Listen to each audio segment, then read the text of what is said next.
Welcome to Money Chat Today with your hosts Larry Steinhouse and Rick Lee.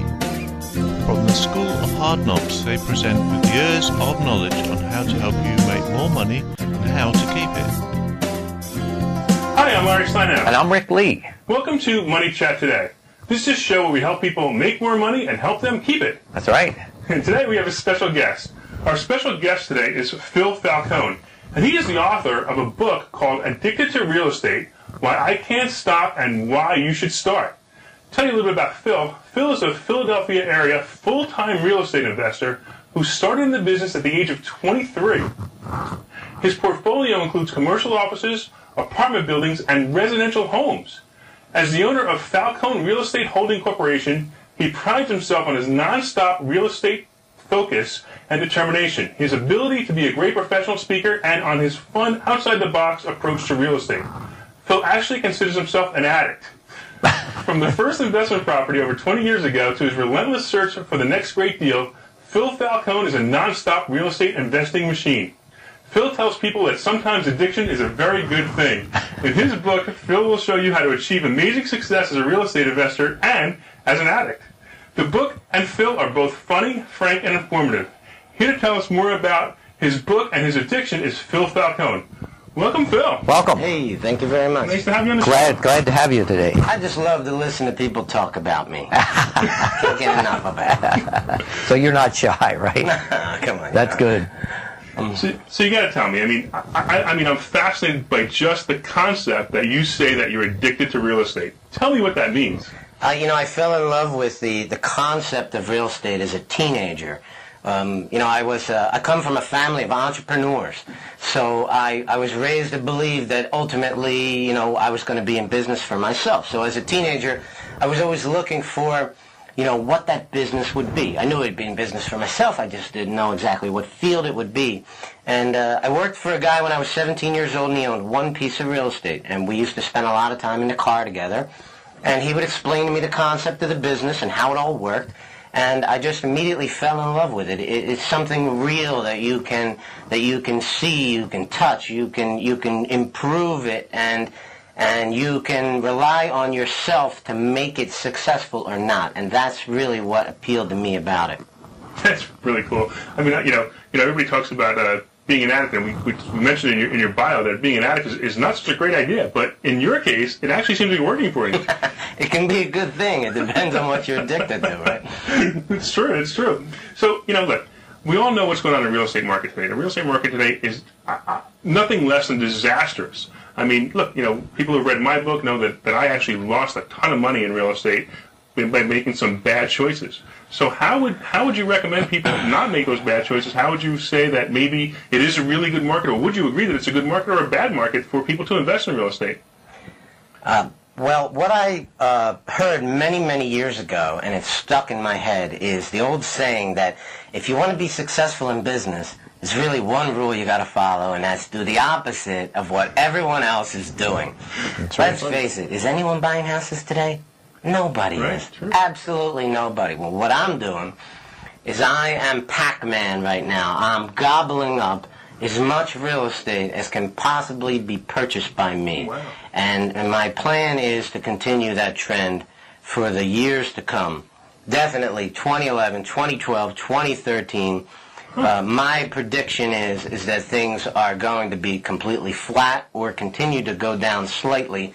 And we won't see any increase in the real estate market until at least 2014. Now, nobody really knows for sure, and a lot of it has to do with the political environment. But at this point, I am a non-stop real estate investment machine. I'm buying. I like to tell people my saying these days, get busy buying. Very cool. That's good. Very cool. I love it. It's funny. I'm looking at your book. By the way, this is Phil's book, Addicted to Real Estate, and I love the cover. It's really funny. Yeah, he has two people sitting on the beach, and one says a $12 million portfolio with a 7% annual increase is $840,000 equity, and then it looks like the wife is saying, "Phil, honey, are you listening?" And it's very funny. I mean, right away when you look at the book, you know that the book is funny. And actually, I tell you what, it's a pretty thick book. We went through the book. Rick and I went through the book, and we were fascinated at some of the stories that you tell. For example, tell us probably your worst real estate deal that you ever had. Well, anybody who's in this business is going to make a bad deal here and there. And, my wife always reminds me about the one deal that I screwed up. She never mentions the 21 deals before it that were all successful. All of us real estate investors make mistakes. I mean, I wrote about my mistakes in this book in great detail because you can learn as much from me about the mistakes that I've made that you can from the successes. One deal in particular, which there's the biggest chapter in the book, is called the 1600 building. I don't necessarily call it a mistake, but I came dangerously close to losing everything I had. Wow. Just like you were, Frank, in your book about what happened to you, I explain it in great detail in my book how I became almost obsessed with the purchase of this massive building. Make a long story short, in March of 2008, I was scheduled to settle in this building. It was a $4.2 million investment for which I had signed on the dotted line for all of it. I was scheduled to open in November of 08, which, talk about bad timing. It would have been a disaster. In case you've forgotten, November of 08 is when we first heard stories like worst economy in 75 years. I was scheduled to open my doors that month with a loss of $1,000 a day the day I opened. Oh, that's not something to look forward to. Right, and you got to read the story to understand what happened, but I got lucky. I dodged a bullet. But, lessons learned in life. Maybe somebody up there likes me. I don't know. Sounds like you made some good choices. So what is your best deal? Well, the best deal that I've made, I also wrote a very thick chapter about it. It's called Executech Suites. It's a office building in Huntington Valley with 47 offices in it. I bought it for $2.1 million. Great story. I bought a $2.1 million building with $10,000 in the bank. If you want to read about how that can be done, you got to pick up a copy of my book and read it because it's too complicated to explain here. But that particular decision, I took a big chance on that building, and it has been feeding my family ever since. Wow. So it's fantastic. When I tell people I'm addicted to real estate, I mean when I go to a building like Executech Suites, it's not just a building for me. To me, it represents the smartest decision I ever made in my life. It represents a business and a piece of real estate that has been feeding my family for over 5 years. Wow. And I literally have personal feelings for that building. It's my sweetheart. I walk up and down the hallways and I see a mark on the wall. I got to get rid of that mark. I can't have my girl, my sweetheart walking around with a blemish on it. So when you have that kind of attitude, when you feel like you really love a piece of real estate, you love a business, maybe that has a lot to do with the success that I've had with it. So tell me a little bit about how, look, in this market, people can't even get mortgages. Mm-hmm. How are you financing these deals? I am doing almost everything, 100% what I call creative financing. I am doing a combination of the various things. Forget banks. Banks are done. The conventional way that most people would figure they would buy a piece of real estate is you put 20% down, you go get a loan from a bank for 80%. Forget it. Conventional deals are dead. If you haven't heard that before, you just heard it now. It's official. They're dead. I don't bother even calling banks anymore. There are a number of ways an individual can buy a house today without the support of a bank. And the best way is you find a private investor, somebody who has money, wants to invest in real estate, but they don't necessarily have the skills or the knowledge or the desire to invest in real estate themselves. I'll borrow money from a private investor, and I pay him an interest rate on his money. He becomes the mortgage company, he becomes the bank, and I am the investor. Other ways are seller financing. There are a world of people out there today who want to sell their houses, and many of them are owned free and clear. How many people do you think in this world today, let's take the Philadelphia area, take a guess, how many people do you think own their homes free and clear in the Philadelphia area? Wow, I wouldn't even... Probably hundreds of thousands. Okay. Well, in a percentage-wise, do you have an idea? I would say 5 or 10%. That's actually 28%. Wow. Wow. Which means that's almost 1/3. That means one of every 3 houses you look at, the people own it free and clear. If someone owns their home free and clear, you simply say, I'd like to buy your house, but I can't get a mortgage right now, so would you be the mortgage company for me? And you structure the terms and the price according to the 2 parties involved, myself and the seller, and you figure out a way to get it done by doing seller financing. There's other complicated techniques today that I'm using called subject to, where I'm taking over the terms of their existing mortgage, subject to whatever the terms of that mortgage are. And I basically buy their house with the current mortgage in place, and I make payments on their mortgage. So that's just some of the ideas that I'm using today. How many banks will let you do a subject to? Well, I'm glad you asked that question, because anytime I bring up the phrase subject to, people go, but, what about the due on sale clause that's in every mortgage? Okay, think of it like this. The mortgage companies, the banks, they do not like it. They do not like subject to, but it's a legal strategy, right? So what happens when they find out that the house has been sold subject to mortgage? Well, they could foreclose on me, but if I'm making payments, they don't have the right. They'd have to actually stop accepting my payments, which would then take 8 or 9 months before they could even get me to a sheriff's sale, right? And quite frankly, with all the problems banks are having today, they're just not doing it. They're not doing it. Makes sense to me, actually, yeah. As long as they're getting paid, do they really care where the check is coming from? They're not happy about it, but it's a little used strategy that very few people know about. So, I have not heard of a single, I've heard of a single case, but I don't have the proof that it's actually happened, that a bank has foreclosed on an individual paying that payment. They got too many problems that are of their own to worry about, let alone creating more. So you actually take the title into your name, but you keep the existing mortgage. Is that what you do? That's right. You buy the house with dirty title. Okay? When you normally buy a house, you buy the house free and clear of any encumbrances. But in the case of the subject to mortgage, you buy it free and clear with the exception of one mortgage. Now, the mortgage stays in the person's name, but I own the house. I have the deed.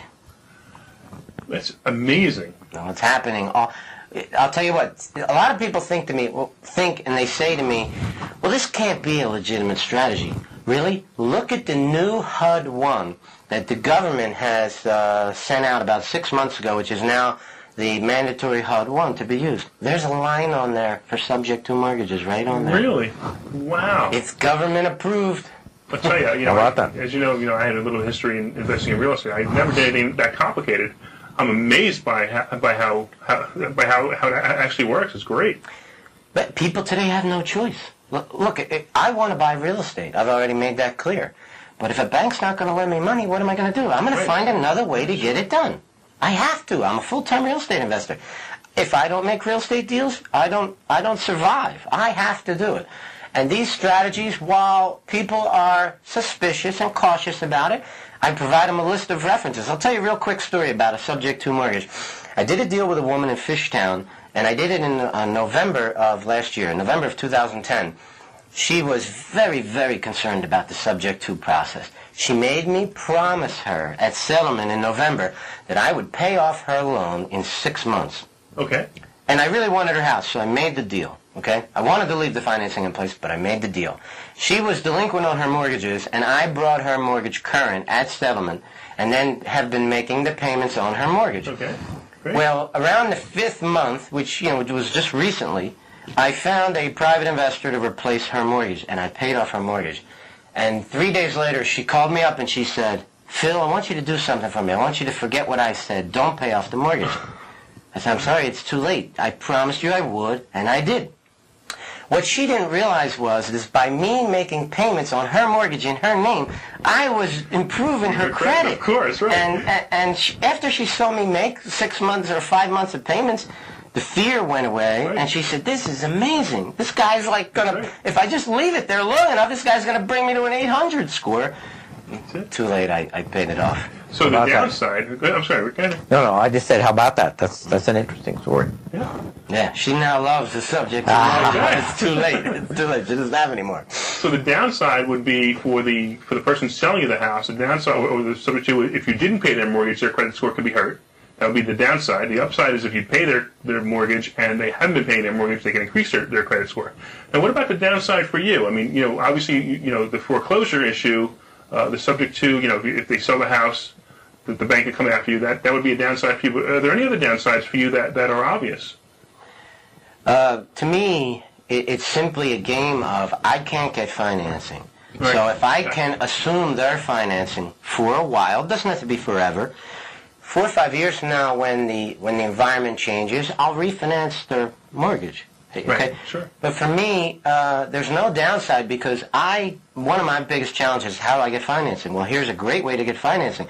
Just use the existing financing that's already in place. That's awesome. That's a fantastic idea. And there may be times where there's a lot of equity in the house where you give them a little bit of their equity up front. Yeah, usually what happens is, when I explained it today, I said, well, I'd bring in a private investor and buy the house for cash, or I'll take over the mortgage subject to, or I'll do seller financing. But the truth is, what really happens is I do a combination of these things. Right? Maybe I take over the subject to mortgage and I give them some cash. Or I take over subject to mortgage and I do a little seller financing. Sometimes I do all three. Okay. You become a deal engineer. You have to figure out a way to get it done because we can't get it done through the conventional means that were previously available to us. Now, in your book, which absolutely fascinated me, you talk a lot about the mindset. In fact, I actually bookmarked that chapter. Your book could also just be a book not just about real estate, but about success thinking. Would you tell us a little bit about the mindset of the successful real estate investor, how you think? Well, I'm a student of the game of life. That's the way I view it. I'm addicted to real estate, but I want to hang around with and get to know people who are successful. I want to spend as much time associating with individuals who are as successful or even more successful than me so that I can too become like those people. And if you don't have that kind of mindset, man, that's where you got to start before you talk about any of this other stuff. Makes sense, absolutely. I actually heard the theory of association when I was around 25 years old. And if you haven't heard it, it's a really simple theory. You become the average of the 5 people that you associate with. And so you want to try to associate with successful people who are doing things you want to be doing, who are going in places you want to be going. And you also have to disassociate with people in your life who are having a negative effect on you. Absolutely. So the first thing I did at 25 is I disassociated with everybody I knew. All I had to. None of them were doing anything. And then I decided, well, maybe one of my friends was marginally acceptable, so I called him up and I started to associate with him. And he had a friend who was having some marginal success, and I called him up and told him I wanted to associate with him. So I got myself to have 2 friends at this point, and me and these 2 guys, we spent a lot of time together, and one of them was a realtor who taught me a no-money-down technique, which I document in my book, which I later coined the phrase the all-money-down technique, and I used this technique that my friend's friend taught me to buy dozens and dozens of houses with essentially no money down. And that was so I heard this theory of association. Then I changed my friends. Then something happened to me where I learned a technique which catapulted my life, not only emotionally but financially, to improve like a rocket ship. So I can literally look back at my life, one idea, the theory of association, which changed my life forever. So I'm a big, big believer in, your mindset has everything to do with your success. That's true. Well, Rick and I need new friends, so... So do I. I can always use it. So I hope you feel we're successful enough to be your friends. If I didn't feel that way, I wouldn't be on your show here today. I mean, watching your television show, it's a great way you're sharing ideas, things that you're learning, people that you're meeting that you think are interesting. You're sharing that with your audience, and that's tremendous. And it's one of the reasons that I have my own show as well. It's called Addicted to Real Estate TV. You can check it out at addicted2realestate.com with the number 2.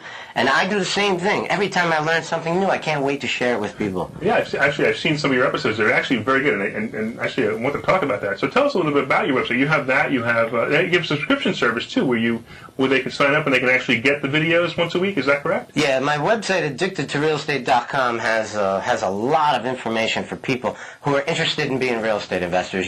There's a picture of a book there. You can click on the book, and it takes you right to Amazon.com where you can read the first 20 pages, and there's a video there. You can watch some of the TV shows that I've done. You can also check out the blogs, and if you put in your name and email address, you get a free subscription to my TV show. If you're interested in learning about real estate investing, some of the techniques that we've touched on today, you definitely want to put your name and your email address in there. And I promise people I don't spam them. I send out a show about once a week, just like you do, about once a week. Yeah, exactly. Absolutely. And like I said, I've seen the show, and I have to admit, it's very, very good. I also have to absolutely recommend the book. The book is awesome. It's really well written, and extremely well. And we were talking before. It didn't take you very long to write it, which surprises me too. So you must have been at that typewriter all day long, or the word processor all day long. Well, actually, I didn't write the book. What I did is I talked it. Oh, there you go. Okay, well, I used the program Dragon Naturally Speaking. Oh, okay. So That's a good tip for people who want to write a book. So I sat in front of my computer with a microphone, and I talked to my computer for as many hours as it took to produce the book. And several times in the book, you'll hear my dog barking, which actually came out in the text. Just ignore that. It was my dog coming through the microphone. My kid came into my office, and I said, "Hey, what are you doing? Can't you see I'm writing a book right now?" So, I'm kidding. That stuff was edited out. But when you use Dragon Naturally Speaking, anything you say ends up in the text. So it's a great way to produce anything. If you need to write a lot for anything that you're doing, you definitely want to check out Dragon Naturally Speaking. Yeah. Now, one thing you mentioned in the book that just jumped off the page at me, you mentioned that every time you deviated from your strategy, you got popped. And I've found that in my own life unfailingly. Every time I have a strategy for what I do, and every time I think, I'll do it a different way this time, bingo, I pay for it. So just like there's a mindset to real estate investing, you also have a set, you go in with a set strategy, right? Most of the time. Well, you have to, like any business, Right. You need to figure out what you're going to do and then start doing it. And when you figure out something that works in real estate's really a simple business. Okay, people think it's complicated, but it won't take you that long to learn it. You dedicate yourself for a year or two, and you'll learn the business well enough that you can go out and do it and be successful at it. And when you come up with a formula that works, just do it over and over and over again. It becomes like a blueprint. Very cool. Actually, it's funny that you say that. I actually did the same thing. That's what happened to me. If you read in my book, I say I stopped following my own rules. I was investing in real estate for 20 years successfully. I stopped following the rules, and boom, I got hurt big time. So I agree. You have to have rules, and I notice in a lot of other things I do, I write the rules down that I have, and I look back and say, this is a mistake that I made. A certain checklist. Don't make that mistake again. And I'm wondering if you do the same type of thing. Well, you're not the only one that's happened to. I mean, I remember in 2005, I was the real estate expert. I was the real estate professional. But I would see people or meet them in different places, and they'd be telling me how much money they were making in Florida, and they were buying 20 houses at a time in Florida, for example. And I must admit, I was tempted to even follow, and then I'd have to stop and say, wait a minute, what am I doing? I'm the expert, not them. What am I following them for? But the truth is, it almost happened to me, too. I mean, if you read my book, I stayed up here, but I was buying very aggressive $4.2 million office buildings, losing $1,000 a day the day they opened. I almost got creamed. Of course, I didn't know that the economy was going to drop out the way that it did, and that would have been the doom of me had it happened. But yeah, I used to say when you had bought a house, if you were renting it, if the house property if the value of property went down, the rents went up, so you were always safe. I've never seen an economy like this where rents went down and house prices went down. That threw me for a loop, because I knew I was over leveraged in all my homes, but I also didn't realize that I thought the rent was safe. Yeah. But the rent was, 20, 30, 40% drops in rent, if you could rent them in some of the areas that I was in. So that was my mistake. And I'm really glad to have gotten to know you, because I won't make those mistakes again. And now that my credit's been hit by those mistakes, I'm going to learn some new strategies to invest in real estate and get back in. Well, people say to me all the time, I don't have any money to invest in real estate. You don't need money. That's right, you heard me. You don't need money. Right. And then they say, well, Phil, but I don't have any credit. You don't need credit. Right. I'm not doing any financing with a bank. Okay, now, if I were to call up a bank tomorrow and say I'm interested in buying a piece of real estate and I need a loan, first thing they'd say, send me all your tax returns, send me all of this, send me all of that, send me all of this. I'd send them all this stuff. And then, quite frankly, I think that they would just sit on it. They won't do anything with it. Because it's happened to me too many times in a row already. They sit on it for a couple of months. Well, we're reviewing it. Finally, you figure it out. They're not reviewing anything. They're not allowed to tell you. We're not lending money. So, you might have luck if you're dealing with your primary residence. You might even have luck if you're dealing with a secondary residence. But when you've got a lot of properties like I do, forget it. You're not bankable as far as the banks are concerned today. Well, Phil, it was great to have you on the show. And listen, If you want to find out more about Phil, Phil's website is at the link below us. And is there anything else that we should know before we go? Yeah, I'd just like to say, I mean, I'm involved in a lot of different things. I've got my book, I've got my web TV show. You can check out some of the stuff I'm doing at Addicted to Real Estate TV. And if you sign up for my web TV show, everything that I do, I make a video about. So if I'm publicly speaking anywhere, there's a video. I'm opening up a new business called Realty Mark, which is a real estate office on 309. It'll be opening in the month of June. And what township is that? That's in Montgomeryville. Montgomeryville, right. Pennsylvania. Right. Some rural audiences outside of Pennsylvania. Okay. Right.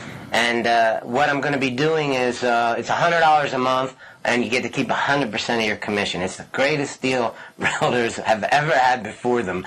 And I'll be releasing videos about it. So if you'd like to learn more about it, just put your name and email address at Addicted to Real Estate TV, and I'll be sending you interesting things that you can learn about real estate and business in general. Wow, well, that's awesome. Yeah, this was amazing how much you've got going. Yeah, Fantastic. fantastic. There you go. Thanks again for being on our show, and that's it, folks. Thanks for watching, and we'll see you next time. Bye-bye. Bye. Thanks.